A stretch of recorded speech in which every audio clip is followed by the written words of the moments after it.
महाराष्ट्र के सतारा में युवती को सेल्फी लेना पड़ा भारी। पहाड़ से 100 फीट नीचे गिरी युवती, पुलिस के ट्रैकर्स की मदद से बचाई गई जान। उत्तराखंड के केदारनाथ में पैदल मार्ग पर लगातार रेस्क्यू ऑपरेशन जारी। बड़ी लिंचोली से सोनप्रयाग लाए जा रहे श्रद्धालु केदारनाथ में अभी भी फंसे हैं 1000 से ज्यादा भक्त। हिमाचल प्रदेश में जारी है रेस्क्यू ऑपरेशन। ड्रिल मशीन और जेसीबी से राहत बचाव अभियान जारी। 6 और जेसीबी मलबा हटाने के लिए मंगाई गई।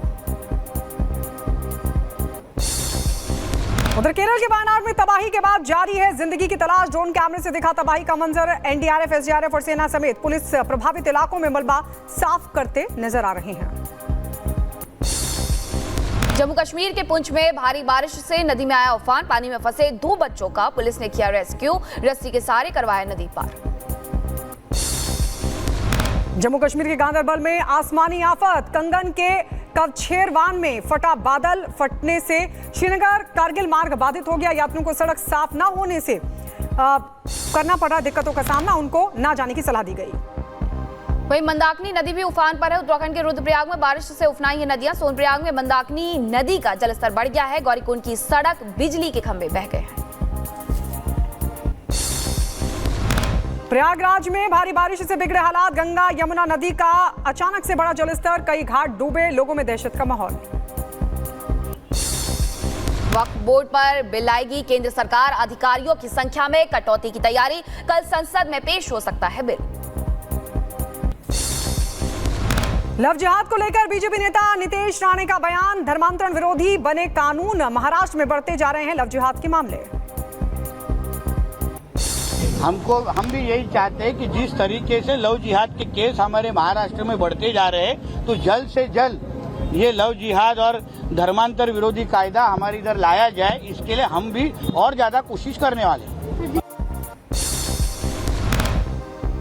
अयोध्या में सपा नेता मोहित खान के खिलाफ हो रही कार्रवाई पर बोले यूपी के मंत्री संजय निषाद। कहा, जमीन कब्जा करने वालों पर एक्शन अपराधी की नहीं होती कोई जाति। सपा के नेता कर रहे हैं दुष्कर्म करने वालों की पैरवी। समाजवादी पार्टी के नेता पैरवी कर रहे हैं, उसके लिए पैरवी करके उसको बचाना चाहते रहे और मुंह नहीं खोल रहे हैं। पीड़िता से कोई मिलने नहीं जा रहा है। आज के दिन में क्या अपराधी की कोई जाति तो होती नहीं है, तो उसको बचाने की क्या जरूरत है। उधर बीजेपी नेता हर्ष मल्होत्रा ने अरविंद केजरीवाल पर साधा निशाना। कहा, जेल से नहीं चलती कोई सरकार। दिल्ली के हालात को देखते हुए अरविंद केजरीवाल को दे देना चाहिए इस्तीफा। यूपी के सीएम योगी आदित्यनाथ ने गोरखपुर में लोगों के बीच पहुंचे। जनता दर्शन में सुनी लोगों की समस्याएं। अधिकारियों को दिए आवश्यक दिशा निर्देश। उधर बिहार में सीएम ऑफिस को बम से उड़ाने की धमकी मामले में पटना में दर्ज हुई एफआईआर। पुलिस ने ईमेल से जुड़े मामले में दर्ज किया केस। हैदराबाद में हीरा गोल्ड घोटाले के आरोपी नोहेरा शेख की संपत्तियों पर ईडी का छापा। 5 जगहों पर छापेमारी में 90 लाख नगद जब्त किया गया। करोड़ों की संपत्ति के मिले दस्तावेज। रेड में करीब 400 करोड़ रुपए की संपत्ति जब्त की गई। और गगनयान के जरिए अंतरिक्ष में जाने वाले दूसरे भारतीय होंगे शुभांशु शुक्ला। लखनऊ के रहने वाले हैं ग्रुप कैप्टन। इसरो और नासा के संयुक्त मिशन के तहत राकेश शर्मा के 40 साल करेंगे अंतरिक्ष यात्रा। उत्तर प्रदेश के रायबरेली में दबंगों ने घर में घुसकर की मारपीट। लाठी डंडे से घर के बाहर खड़ी बाइक को तोड़ा। वीडियो सीसीटीवी में हुआ कैद। पुलिस मामले की जांच में जुटी। दिल्ली स्पेशल सेल ने इंटरस्टेट ड्रग सिंडिकेट के 3 तस्करों को धारा बोचा। 131 किलो अवैध कैप्सूल इनके पास से बरामद। 5 करोड़ बताई जा रही है कीमत। बिक्री पर है रोक। उत्तर प्रदेश के इटावा में पुलिस और बदमाशों के बीच हुई मुठभेड़। चेन और मोबाइल स्नैचिंग के 2 बदमाशों को किया गया गिरफ्तार। ब्रिटेन में कई जगहों पर हिंसक प्रदर्शन। 3 बच्चों की हत्या के बाद हुआ हंगामा। पुलिस और प्रदर्शनकारी आए आमने सामने। हिंसा में कई ब्रिटिश पुलिस अधिकारी हुए जख्मी। नाराज लोगों ने दुकानों में तोड़फोड़ की। आगजनी की। हमलावर ने कई लोगों पर चाकुओं से हमला किया। 11 लोग हुए घायल। साउथ पोर्ट में डांस वर्कशॉप में हुई थी बच्चों की हत्या। तो चीन में इलेक्ट्रिक की कई कारों में लगी भीषण आग। आसमान में दिखा धुएं का गुबार। 3 कार जलकर खाक हो गई।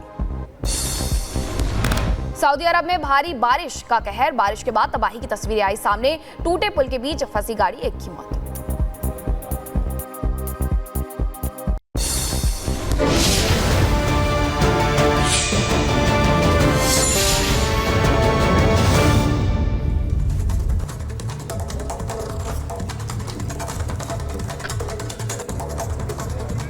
और वक्फ बोर्ड के अधिकारों में कटौती की तैयारी की जा रही है। दरअसल केंद्र सरकार ये तैयारी कर रही है और कल संसद में ये बिल भी पेश किया जा सकता है। वक्फ बोर्ड के अधिकारों में कटौती की तैयारी हो रही है। पहले ही इसके संकेत दिए भी गए थे। वक्फ बोर्ड के अधिकारों में कटौती की तैयारी की जा रही है। केंद्र सरकार ये कटौती कर सकती है और इसको लेकर कल संसद में बिल भी पेश किया जा सकता है। वक्फ बोर्ड जो पावरफुल है और कई बार वक्फ बोर्ड के अधिकारों पर सवाल भी उठते रहे हैं। गलत तरीके से किसी की संपत्ति पर कब्जा करना या खुद सवाल खड़े किए जाते रहे हैं कि वक्फ बोर्ड की ओर से जो नियम बनाए जाते हैं या जो संपत्ति को लेकर कदम उठाए जाते हैं उस पर कड़े कदम सरकार की ओर से उठाए जाने चाहिए। यही वजह है कि वक्फ बोर्ड पर अब केंद्र सरकार बिल लाएगी और कल संसद में यह बिल पेश किया जा सकता है। वक्फ बोर्ड के अधिकारों में कटौती की तैयारी की जा रही है। कल का दिन महत्वपूर्ण रहेगा। सरकार अगर इस पर कल बिल लाती है तो कल बिल पेश हो सकता है। वक्फ बोर्ड के अधिकारों में कटौती को लेकर कल बिल पेश किया जा सकता है, जिसमें क्या क्या प्रस्ताव होंगे, क्या क्या बातें लिखी जाएंगी, कल बिल पेश होने के बाद ही साफ हो सकता है।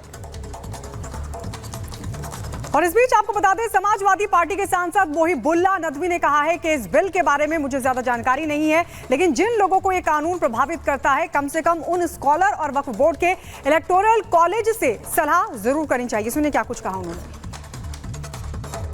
सरकार वक्फ बोर्ड के एक्ट में बड़े संशोधन की तैयारी में है, क्या कुछ कहेंगे? देखिए, जब तक ये इल्म ना हो जाए, जब तक उसको देख ना लें तो उस पर कैसे बात करना उचित नहीं है, मुनासिब नहीं है। लेकिन हाँ, ये बात ज़रूर है कि वक़फ़ का ताल्लुक़ इस्लामिक फ़िक़ह से है, इस्लामिक लॉ से है। और जितनी भी मसाजिद हैं, दरगाहें हैं, कब्रिस्तान हैं या और जो यतीम खाने अनाथालय हैं जो चलते हैं, ये वो जो हैं एक इस्लामिक लॉ के मुताबिक इंसान अपने उसको वक़फ़ कर देता है, उसको वाकिफ़ कहते हैं। तो उसकी मंशा के मुताबिक ही उस चीज़ को उसमें इस्तेमाल किया जा सकता है। वक़्फ़ का सबसे पहला उसूल ये है कि वो अल्लाह के लिए, मालिक के लिए होता है, उसका कोई मालिक नहीं होता। उसके सरकार भी उसकी कस्टोडियन होती है। और जो मौजूदा वक्फ एक्ट 95 है उसको भी सरकार ने पास किया, पार्लियामेंट एक्ट से पास हुआ वो, और उसमें भी ये जो वक्फ संपत्तियां हैं उनकी निशानदेही के लिए बाज़ाब्ता एक वक्फ कमिश्नर होता है जो उन कागजात को, उन जगहों को देखता है। और जो पहले सन 62 में भी जो वक्फ एक्ट बना था उसमें भी ये तय था कि जो कदीमी मस्जिदें हैं, मज़ारात हैं, कब्रें हैं, कब्रस्तान हैं और जिनके बारे में ये है कि ये 100, 200, 300 साल है, तो जाहिर सी बात है वो उसके देख रेख करने वाले या वहाँ पर स्टेक होल्डर जो बैठे हैं, उसको जो वक्फ बाय यूज़र हैं जो कर रहे हैं, तो ये उन्हीं लोगों की हैं। सबसे बड़ी दलील तो यही है।